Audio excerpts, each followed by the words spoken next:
Nếu mà hỏi 10 thì chắc chắn sẽ có 11 du học sinh nói là việc thuê nhà là một trong những khó khăn lớn nhất trong cái cuộc sống du học của các bạn ấy. Mình đã từng chứng kiến không ít các bạn du học sinh chuyển nhà 3 lần trong 1 tháng, hoặc là những bạn bị rạn nứt rất là nhiều mối quan hệ bạn bè chỉ vì thuê nhà chung. Thậm chí là có những bạn mất luôn niềm tin vào cuộc sống du học. Và mình cũng thế thôi, cũng chả khá khẩm hơn gì. Ở Singapore thì mình thuê nhà 5 lần 7 lượt, ở chung chủ, xong ở chung với 12, 14 người. Ngay cả ở Úc mình lại thuê qua một agent, và cái agent đó làm việc rất là tắc trách, chọt phí rất là cao và những cái phí không đáng có. Người ta gọi đó là scam. Đó là lý do mà mình đã làm những cái video về việc thuê nhà cách nào cho tốt nhất ở cả Singapore và Úc. Bây giờ thì chắc chắn là mình đã thông minh hơn, đã sáng suốt hơn trong việc lựa chọn nhà ở, biết cách lựa chọn những cái nơi, những cái chốn, những cái agent nào mà làm việc uy tín này, toàn cầu này, muốn giúp học sinh tới nơi tới chốn. Và tất cả những cái điều này sẽ được bật mí trong video ngày hôm nay. Còn chần chờ gì nữa mà không bắt đầu ngay thôi. Let's go.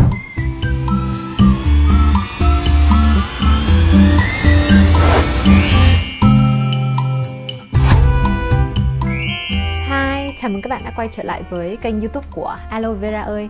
Đây là kênh mà mình sẽ chia sẻ về những kinh nghiệm du học cũng như là sẽ truyền thật là nhiều năng lượng tích cực tới với các bạn trẻ CZ. Vì mình đã từng trải qua 2 đất nước du học khác nhau, đó là Sing và Úc, 2 đất nước top đắt đỏ nhất trên thế giới trong việc nhà ở. Mình thấy việc thuê nhà ở Singapore và Úc nó có những cái khác nhau căn bản như sau. Đầu tiên, đó là mình sẽ nói về các loại nhà. Ở Singapore thì có 3 loại nhà chính: landed hoặc là private property, hay là kiểu nhà mặt đất, nó rất là đắt đỏ ở Singapore. Thứ hai đó là condo. Condo là kiểu loại chung cư cao cấp mà có bể bơi, xong gym, xong rồi bảo vệ đồ ấy. Thì cái giá mà hồi mình đang còn ở đó là 1.200 tới 1.400. Bây giờ mình thấy nó đã lên 1.600, 1.800, 2.000. Ôi, nó kiểu gấp đôi gấp ba mọi người, đắt lắm. Và loại nhà thứ ba mà mình từng thuê đó là HDB hay là Housing and Development Board, kiểu chung cư loại tầm trung thôi. Hồi đó mình ở thì dao động từ 600 tới 800, bây giờ phải cả 1.200, 1.400. Rất là nhiều chung cư mới đang được xây lên. Ở Úc thì mình nói thật có quá nhiều loại nhà khác nhau. Đây nha, nhà biệt lập thì nó như kiểu nhà cấp 4 và có một cái hiên trước rất là rộng, thì nhà này là loại nhà phổ biến nhất. Sau đó thì mình có semi-detached house hay là nhà song lập. 2 căn nhà này được ngăn cách với nhau bởi một bức tường thôi.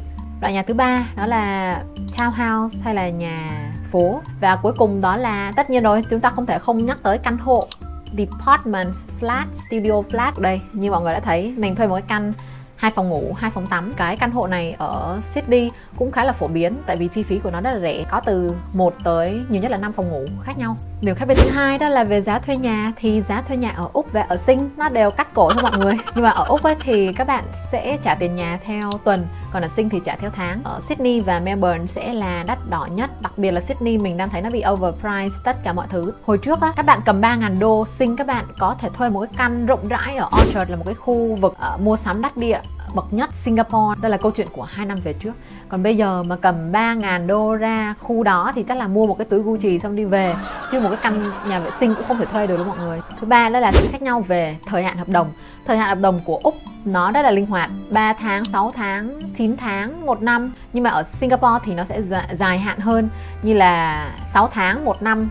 Đấy, chứ không có kiểu chia ra lẻ tẻ vậy. Tại vì sao? Tại vì ở Úc nó rất là khôn, đặc biệt là Sydney nha mọi người. Nó cho thuê 3 tháng xong, năm mà thấy mình thích căn nhà này nó sẽ tăng tiền lên. Tại vì sao? Tại vì giá nhà ở Sydney nó bị overpriced, họ có thể tăng lên bất cứ lúc nào. Như kiểu cái nhà mình hồi trước ở là 1.000 đi, thì bây giờ nó có thể tăng lên cả 1.200, 1.300 sau 3 tháng, xong 1 năm nó tăng lên 2.000. Thứ tư đó là sự khác nhau về đặt cọc và phí dịch vụ. Các thủ tục ở Úc rất là nghiêm ngặt và chặt chẽ, nên cả khi mà các bạn đi thuê nhà, các bạn cũng phải trải qua rất là nhiều giấy tờ khác nhau. Như kiểu ở bên này có một cái term gọi là inspection, gọi là đi xem nhà trước khi mà thuê. Ở Úc ấy thì các bạn phải đặt cọc từ 2 tới 4 tuần tiền nhà, là tiền bond, gọi là cái phí khấu hao. Nếu mà các bạn không làm hỏng hóc hay là hư tổn gì cho căn nhà đó thì các bạn sẽ được hoàn lại toàn phần cái tiền đó khi mà các bạn rời đi. Và trước khi mà các bạn rời đi khỏi căn nhà đó thì các bạn phải thuê một cái team gọi là deep cleaning luôn đó, gọn sạch bóng từng ngõ ngách luôn. Nhưng mà ở Singapore thì mình đâu phải thế đâu, kiểu lúc đi mình chỉ phủi đít mà đi thôi. Như mình đã nói ấy, thì ở cả Sing và Úc mình đều có những cái video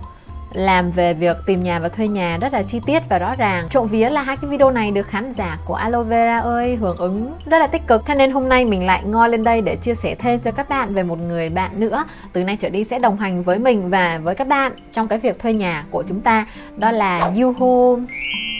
Thật sự là từ khi mà biết đến YouHome mình thấy nó là một cái app thuê nhà, tìm nhà rất là đáng tin cậy và mình đã recommend cho rất là nhiều khán giả của mình sử dụng cái app này rồi. Và cũng từ khi mới biết đến YouHomes thì mình cũng không cần biết là khán giả của mình đang ở bất cứ một cái phương trời nào hết.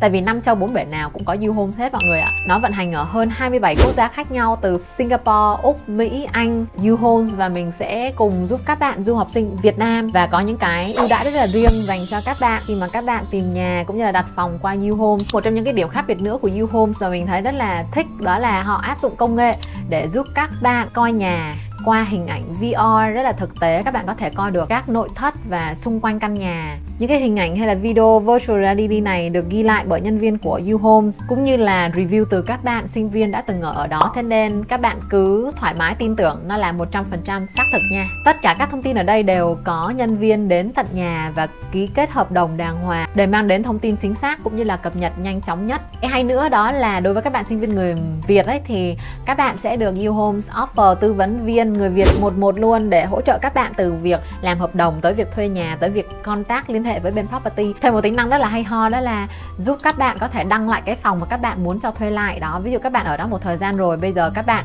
muốn về Việt Nam tầm 2 tháng đi chơi đi. YouHomes là một cái mạng lưới rất là rộng, đó là lý do mà sẽ có rất nhiều người có thể muốn thuê lại cái căn nhà đó ngắn hạn thì sao. Và cái điều cuối cùng này mà mình thấy phải nói ngay cho các bạn, đặc biệt là những cái đứa mà rất là thích săn sale xong rồi voucher đồ nha. Tại vì nếu mà các bạn sử dụng cái link của mình ở dưới description á, và các bạn click vào cái link đó và các bạn đặt phòng ở YouHomes thì các bạn sẽ có cashback 100 euro. Đó là chưa kể tới việc là các bạn sẽ còn những cái gift voucher trong tương lai, cũng như là sẽ có những cái package đi kèm, như kiểu nó còn tặng kèm chăn ga gối đệm đồ ấy mọi người. Tại sao mọi người không thử, đúng không? Du học sinh chúng mình ấy rất là quan tâm tới cái việc học hành, xong rồi săn học bổng, xong rồi thư nhập học, vé máy bay, visa đồ. Nhưng mà các bạn đâu có biết là cái việc tìm và thuê nhà và có được một căn nhà nó như kiểu một nửa hành trình du học của mình ấy mọi người. Nó thật sự là đã từng offsetting mình rất là nhiều, kiểu làm cho mình rất là phẫn nộ, uất ức, khó chịu. Tất cả những cái negative tiêu cực nhất mà mình có từ việc du học, một phần là cũng do cái nhà ở. Các bạn đừng đợi tới nó đến chân mới nhảy, đặc biệt là đối với những bạn mà muốn thuê ký túc xá. Có những căn nó đã mở cho tháng 1 và tháng 9 năm sau ở Úc và Anh rồi đó mọi người. YouHomes cũng mới chia sẻ với mình là có những cái bạn ở Trung Quốc, Ấn Độ, Thái Lan họ đã đặt phòng cho năm sau luôn rồi.